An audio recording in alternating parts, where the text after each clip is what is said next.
அனைவருக்கும் வணக்கம். நான் பிரபாகர் ஜோதிடர். ஓம் சிவாய நமக. சிவசக்தி திருச்சிற்றம்பலம்.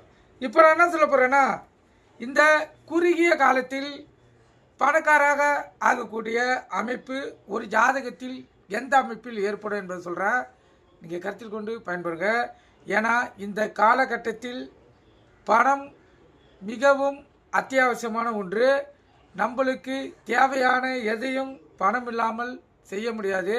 அதேபோல் சுற்றத்தாரும் சரி, சொந்தக்காரங்களும் சரி, பிள்ளைகள், தாய் தந்தையர்கள் யாராக இருந்தாலும் சரி, பணம் இருந்தால் மட்டுமே மதிப்பும் மரியாதையும் தேடி வரும். அப்படிப்பட்ட பணத்தை ஜாதகத்தின் அடிப்படையில் எப்படி ஒரு ஜாதகரால் பெற முடியும், அமைப்பு இருக்கும் என்பதை பார்ப்போம்.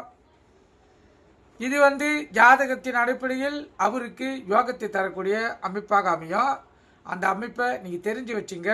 நீங்கள் ஏழ்மை நிலையில் இருந்தாலும் உங்களுக்கு அந்த அமைப்பு ஏற்படக்குள்ள உங்களுடைய வாழ்க்கை தரம் மிக உயரும். அதாவது ஜெட்டு வேகத்தில் உயரக்கூடிய அமைப்பு இந்த ஜாதகத்தின் அமைப்பு. நீங்கள் கருத்தில் கொண்டு நீங்கள் பயன்பெறுங்க.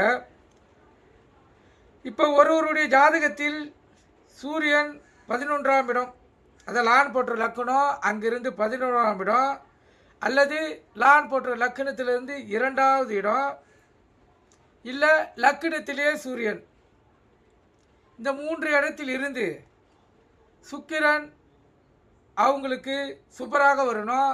அதாவது இப்போ கடக லக்கணம் எடுத்துக்கிட்டிங்கன்னா சுக்கிர பகவான் கடக லக்கணத்துக்கு சூப்பராக வருவார். கருத்தில் கொள்ளுங்க. அதாவது நல்லது செய்கிறார் வருவார். அவருடைய தசை பார்த்திங்கன்னா 6 வருடங்கள் தான். அந்த 6 வருடத்தில் அவர் ஜெட்டு வேகத்தில் அந்த ஜாதகரை உயர்த்தி விட்டுருவார். கருத்தில் கொள்ளுங்கள்.